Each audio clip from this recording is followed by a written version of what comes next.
अच्छा, अब आप लोग जल्दी से तैयार हो जाओ, हमें चर्च भी तो जाना है ना।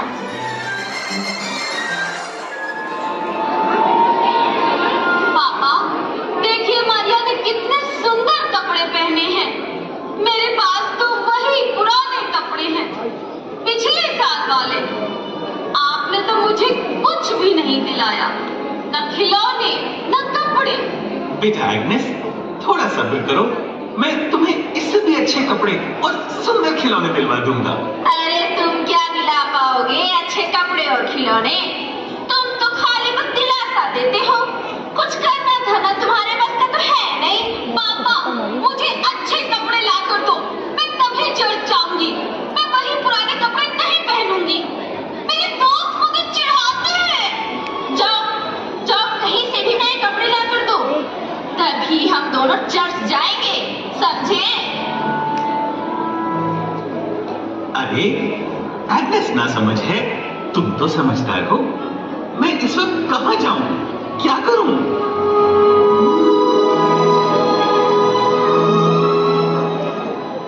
अरे किस बात पर झगड़ा हो रहा है?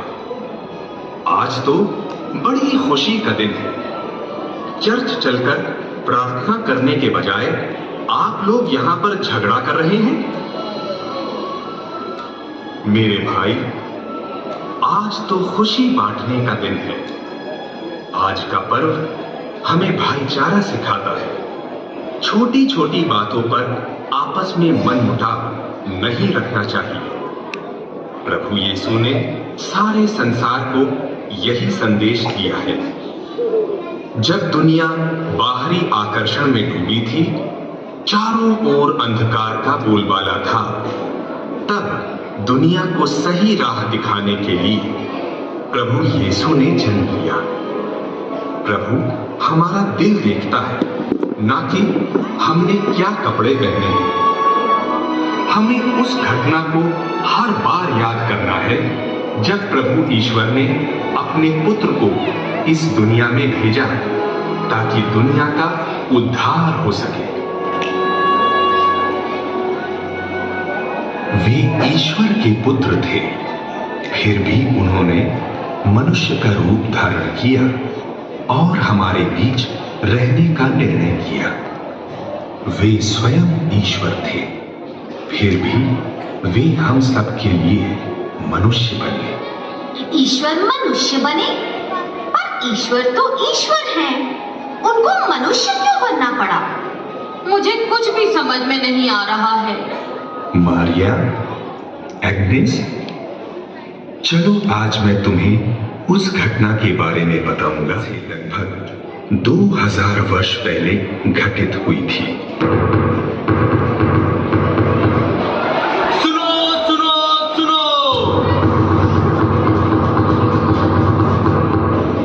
राजाधिराज रोमी सम्राट कैसर अगस्तस महान का यह फरमान है कि सभी लोग अपने अपने कुल और जाति के नगरों में जाकर जनगणना सूची में अपना नाम दर्ज करा ले। जो कोई भी राजा की इस आज्ञा का उल्लंघन करेगा, उसे कड़ी से कड़ी सजा दी जाएगी। सुनो सुनो सुनो।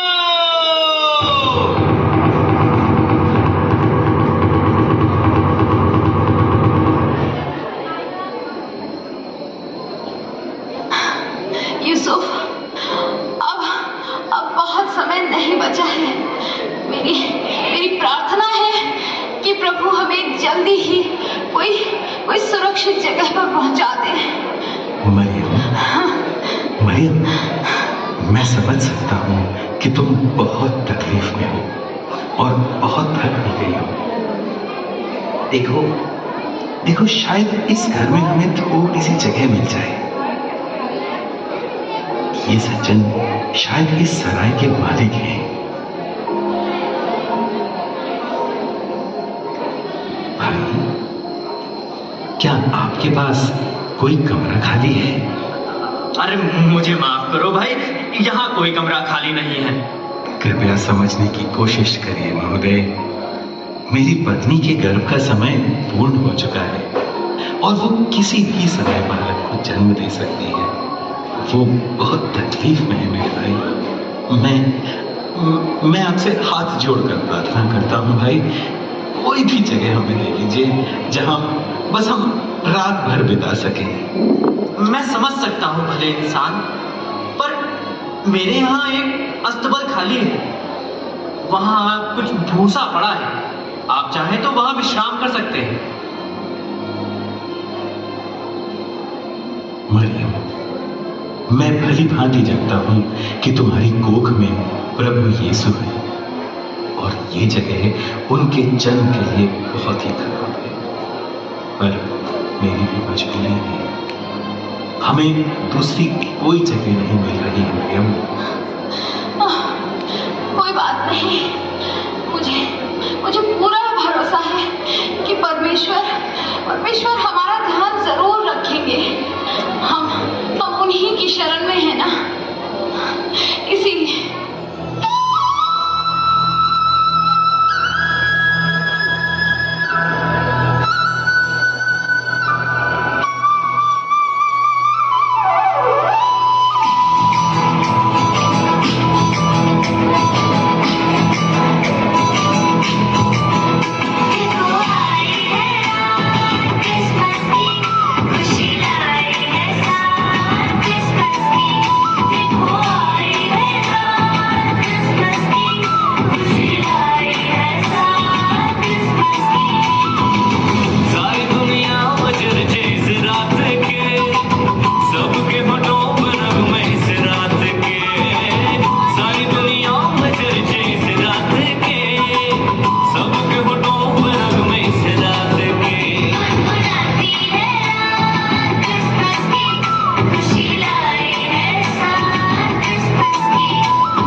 गौशाले में क्यों जन्म लेना पड़ा?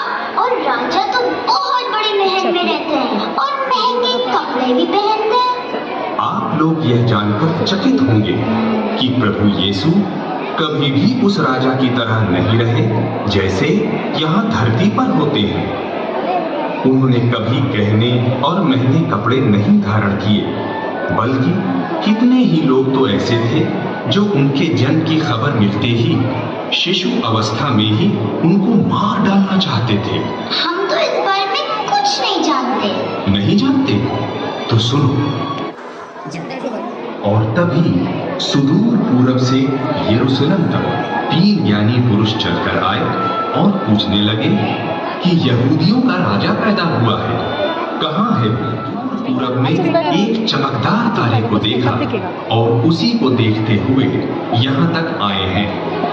उन्हें उस बालक राजा के दर्शन करने थे। जब हेरोद ने इन बातों को सुना तो वो विचलित हो उठा और सोच सोचकर आग बबूला होने लगा।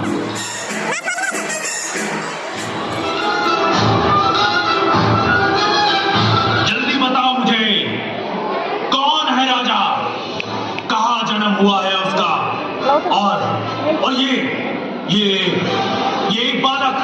एक राजा कैसे हो सकता है? हे महाराज, नबी की भविष्यवाणी के अनुसार वे दाऊद के नगर बैतलहम में जन्मे हैं और वही सब लोगों पर राज्य करेंगे। नहीं, राजा मैं हूं। मैं राज्य मैं करूंगा। मुझे इस मामले की तह तक जाना होगा। कहाँ है वो तीनों ज्ञानी पुरुष? उन्हें तुरंत हाजिर किया जाए।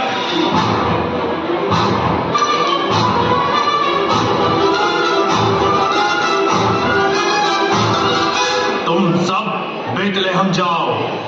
ध्यान रहे, जल्द से जल्द उस नवजात राजा को खोजो और जैसे ही वो तुम्हें मिले तुरंत मुझे सूचित करो।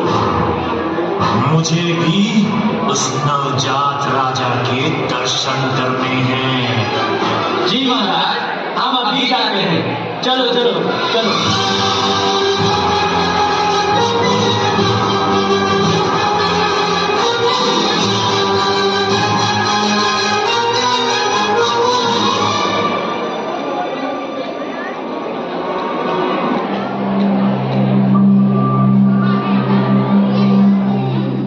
मुझे लगता है राजा हेरोद की नीयत ठीक नहीं है।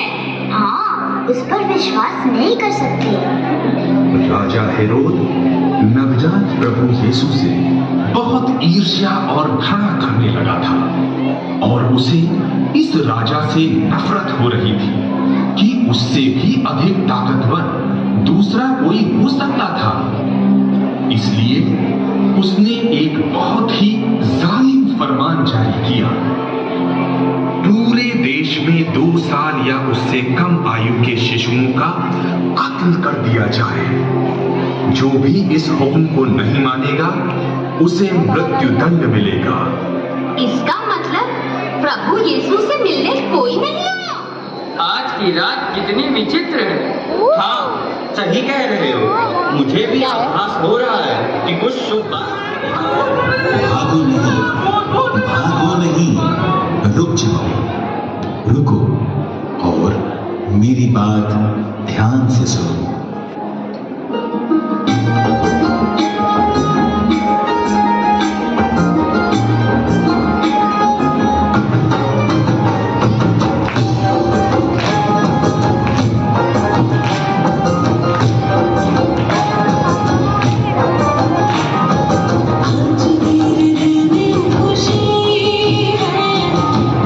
कोई ऐसी हुई है आज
उन्हीं के जन्म का संदेश सुनाने के लिए आपके पास आया।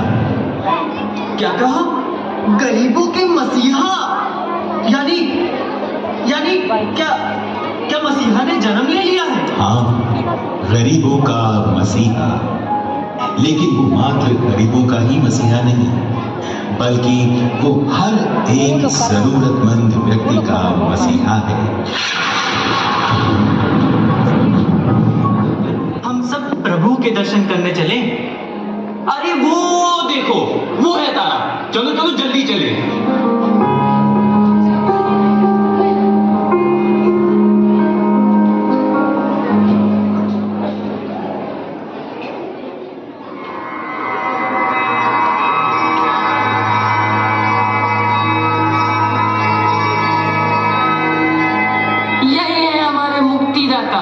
स्वर्ग और संसार के सभी वैभव को छोड़कर इन्होंने हम गरीबों की सुध ली है। यही है ईश्वर का हम मनुष्यों के प्रति प्रेम। मनुष्य तो हमें भूल सकते हैं, लेकिन ईश्वर कभी नहीं। हे प्रभु, तू धन्य है, तू महान है। गरीबों के मसीहा की जय हो। आओ हम अपने मसीहा की स्तुति करें।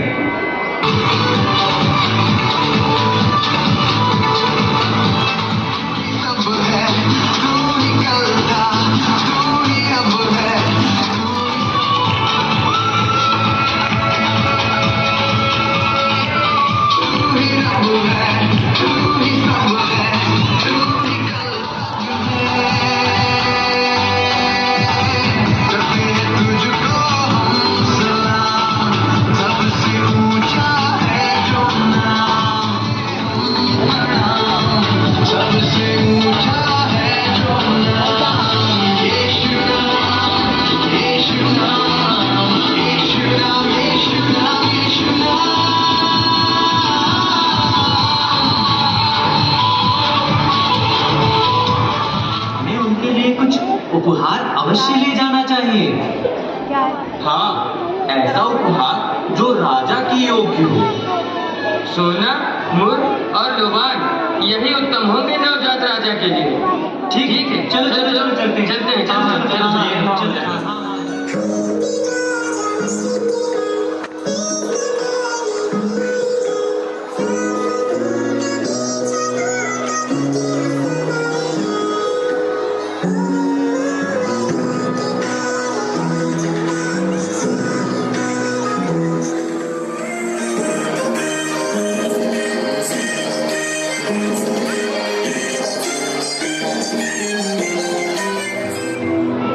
बच्चों, आपने देखा कि किस प्रकार प्रभु यीशु ने ईश्वर होते हुए भी हम मनुष्यों के बीच निवास करना चाहा, ताकि हमारा उद्धार हो सके।